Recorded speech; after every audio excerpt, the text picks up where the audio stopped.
हम पहले देख चुके हैं कि चैट को स्टेफ के ड्रॉर में उसका आईडी मिला था जो छुपा हुआ था। उस आईडी से पता चलता है कि स्टेफ कैनेडियन थी और बॉम्ब्स गिरने से पहले उसने यूएस सिटीजनशिप के लिए अप्लाई किया था। हमें दिखाया जाता है कि स्टेफ असल में अमेरिका कैसे पहुंची। अभी भी हमें स्टेफ के पास्ट के बारे में सब कुछ नहीं पता, लेकिन इतना क्लियर है कि रिसोर्स वॉर्स के टाइम जब कनाडा यूएस का हिस्सा बन गया, स्टेफ, उसकी माँ और उनके जैसे कई लोगों को इंटर्नमेंट कैंपस में डाल दिया गया था। गवर्नमेंट को लगता था कि ये लोग खतरा हो सकते हैं और उनके साथ बुरा सुलूक होता था। इसी वजह से उनके अंदर अमेरिकन के लिए इतनी नफरत है।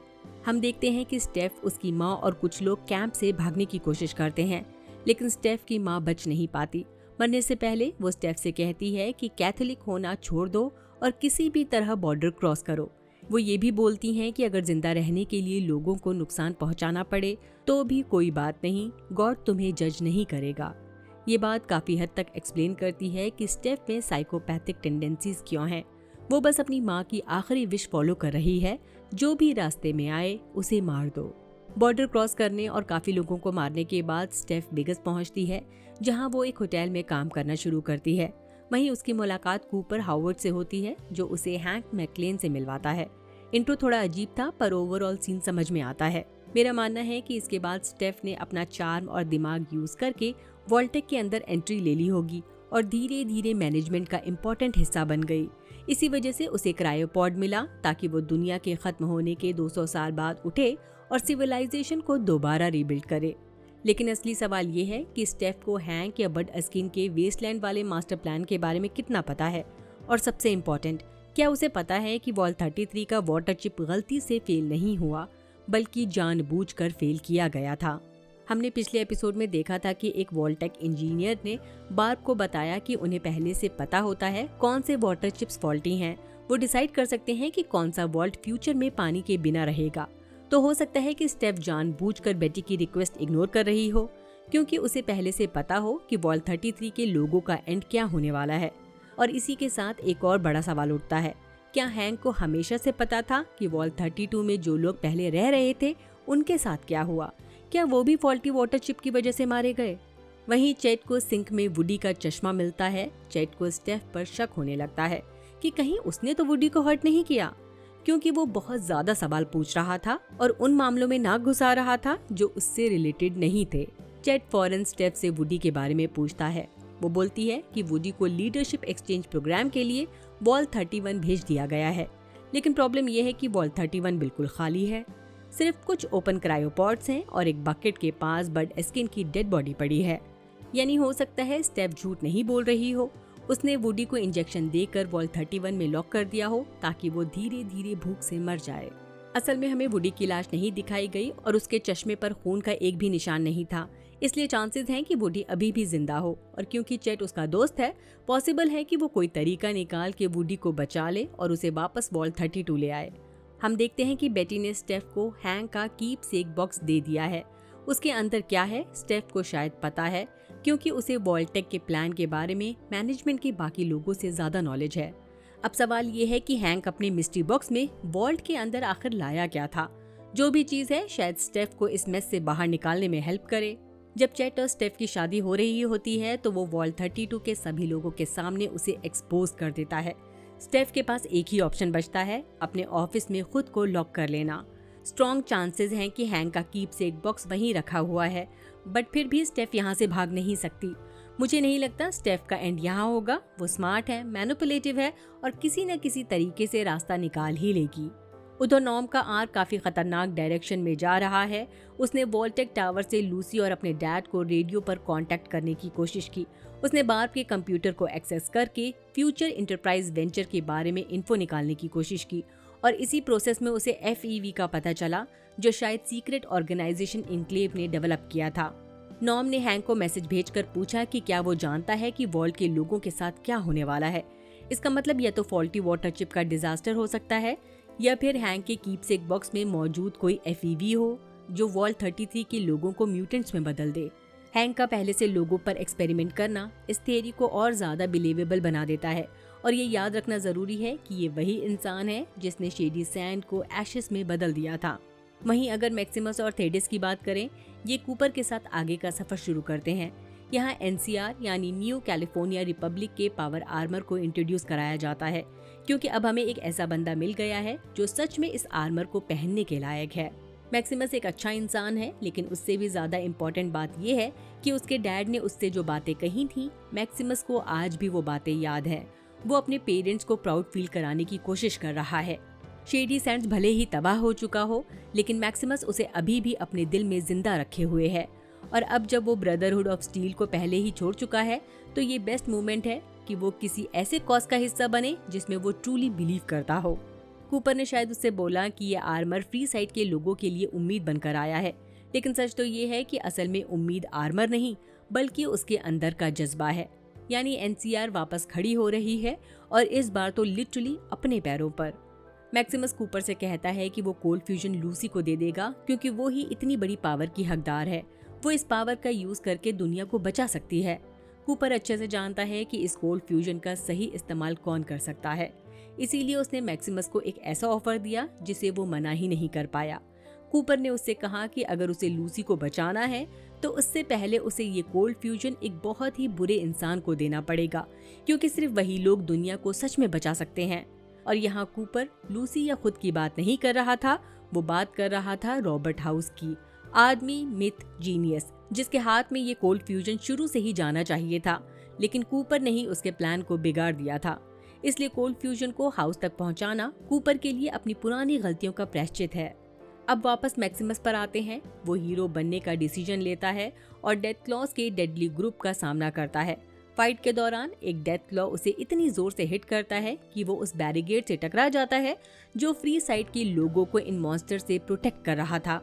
अब मैक्सिमस को एक एक डेथ क्लॉ को खत्म करना पड़ेगा, चाहे जैसे भी हो, क्योंकि वही लोग अभी अभी उसे अपना सेवियर मान चुके हैं।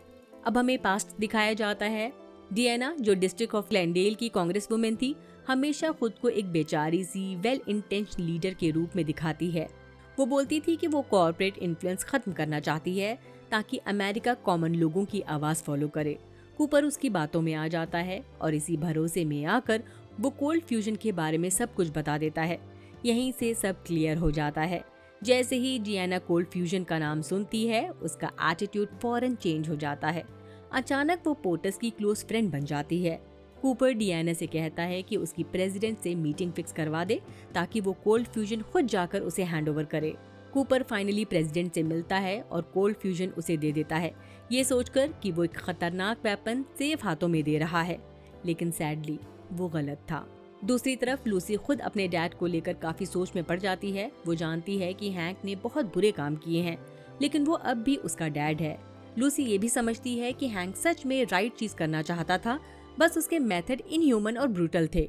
ब्रेन वॉशिंग के जरिए हैंक ने लोगों को सीधा साधा और पीसफुल बना दिया, लेकिन इस प्रोसेस में उनकी फ्री विल, उनकी मेमोरीज और उनकी पहचान छीन ली।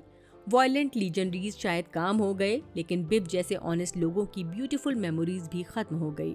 और बिफ ने कुछ गलत नहीं किया था। इसी एहसास के साथ लूसी अपने डैड के खिलाफ स्टैंड लेती है, क्योंकि एक मासूम इंसान के साथ हुआ जुल्म पूरी ह्यूमैनिटी के खिलाफ क्राइम होता है। वो हैंक के हाथों में हथकड़ी लगाकर वहां से निकल जाती है। वो लॉस वेगस के वॉल्टेक फैसिलिटी के मेन फ्रेम रूम तक पहुंचती है। हैंक ने उसे बताया था कि ऑटोमेटेड मैन का कंट्रोल मेन फ्रेम के हाथों में है, और पहले लगता है कि ये कोई नॉर्मल सुपर कंप्यूटर होगा, लेकिन सच काफी हॉरिफाइंग है। मेन फ्रेम असल में एक इंसानी सिर है, वो भी डियाना का, जिसे कूपर ने कोल्ड फ्यूजन दिया था। उसके सिर पर रॉबर्ट हाउस का डिजाइन किया हुआ इलेक्ट्रॉनिक हेलमेट लगा होता है। स्ट्रॉन्ग पॉसिबिलिटी है कि इसी सिस्टम के जरिए डियाना ब्रेन वॉश लोगों और ऑटोमेटेड मैन को कंट्रोल कर रही थी। यहाँ सबसे बड़ा सवाल ये उठता है कि वॉल्टेक ने मेन फ्रेम के लिए डियाना का ब्रेन क्यों चूज किया? क्या इसलिए क्योंकि वो एक्सट्रीमली मैनिपुलेटिव और वॉल्टेक की आइडियोलॉजी के साथ परफेक्टली अलाइन करती थी, या फिर ये कूपर को धोखा देने और कोल्ड फ्यूजन वापस लाने का रिवॉर्ड था? इसका जवाब शायद फ्यूचर एपिसोड में पता चले। लेकिन यहाँ एक बात तो क्लियर हो जाती है कि डियाना, या फिर जिस एंटिटी के लिए वो काम कर रही थी, उसकी वॉल्टेक के साथ कोई ना कोई सीक्रेट डील जरूर हुई थी। अब जब डियाना का असली चेहरा सामने आ चुका है, तो ये सवाल उठता है कि क्या वो कभी जेन्युइनली अच्छी थी भी? शायद नहीं। स्ट्रॉन्ग हिंट्स मिलते हैं कि डियाना किसी अननोन पावर के लिए काम कर रही थी, वही सीक्रेट प्लेयर जिसका मेंशन रॉबर्ट हाउस ने कूपर से किया था। हाउस का कहना था कि बॉम्ब्स ना वो गिराएगा, ना ही वॉल्टेक के मीटिंग रूम में बैठे लोग असली मास्टरमाइंड हैं। उसकी प्रेडिक्शन मशीन ने हमेशा एक हिडन एंटिटी को डिडक्ट किया, जिसे वो कभी आइडेंटिफाई नहीं कर पाया। प्रेजेंट में कूपर लकी 38 में एंटर करता है, उसके पास कोल्ड फ्यूजन है, वो उसे एक्टिवेट करता है। जैसा कि हमें पता है, रॉबर्ट हाउस ने कूपर को जानबूझकर अपने लैब में बुलाया था ताकि अपना एक्सपेरिमेंट दिखा सके। हाउस हमेशा फ्यूचर को मैथमेटिकल मॉडल्स के जरिए प्रिडिक्ट करता था। वो कूपर से कह भी चुका था कि वो दोनों मैथमेटिकली एक दूसरे से जुड़े हुए हैं। हो सकता है हाउस को पहले से पता था कि कूपर हैंक से कोल्ड फ्यूजन चुरा कर गलत इंसान को दे देगा, जिससे आखिरकार एपोक्लिप्स ट्रिगर होगा। शायद फ्यूचर इवेंट्स ये शो कर रहे थे कि कोल्ड फ्यूजन अल्टीमेटली हाउस के पास ही वापस आएगा, ताकि वो अपनी रोबोटिक नॉन बायोलॉजिकल फॉर्म को पावर दे सके। इसी वजह से हाउस ने कूपर को मशीन का एक्सेस और लोकेशन दिखाई। अब जब AI version of mister house वापस आ चुका है, लगता है कि वो कूपर को बताएगा कि असल कल्प्रिट कौन था। वो कौन था जिसने बॉम्ब्स गिराए और दुनिया को तबाह किया। साथ ही स्ट्रॉन्ग चांसेस हैं कि हाउस कूपर की मदद करे ताकि वो अपनी वाइफ और बेटी से मिल सके। यहाँ एक और चीज मेरे दिमाग में आती है। हाउस बार बार बोलता था कि उसकी बेटी का बहुत बड़ा रोल है। वो शायद यही था कि कूपर अपनी बेटी से मिलने के लिए कोल्ड फ्यूजन हासिल करता है और लकी 38 में आता है। ये भी क्लियर होता है कि हाउस का लैब और वॉल्टेक फैसिलिटी सेम बिल्डिंग में नहीं है और शायद कूपर को ये बात पहले से पता थी। लूसी और अपनी फैमिली को बचाने से पहले हाउस को जगाना जरूरी था, क्योंकि हैंक जैसे इंसान को हराने के लिए एक पावरफुल अलाई चाहिए। चलिए अब एक्स्ट्रा चीजों पर बात कर लेते हैं। स्टेफ का पास्ट और उसकी माँ की आखिरी विश असल में ये दिखाती है कि सर्वाइवल के टाइम मोरालिटी का मतलब बदल जाता है। इंटर्नमेंट कैंप से भागना सिर्फ भागना नहीं था, बल्कि एक फोर्स चॉइस थी। या तो रूल्स फॉलो करो और मर जाओ, या फिर गलत काम करके जिंदा रहो।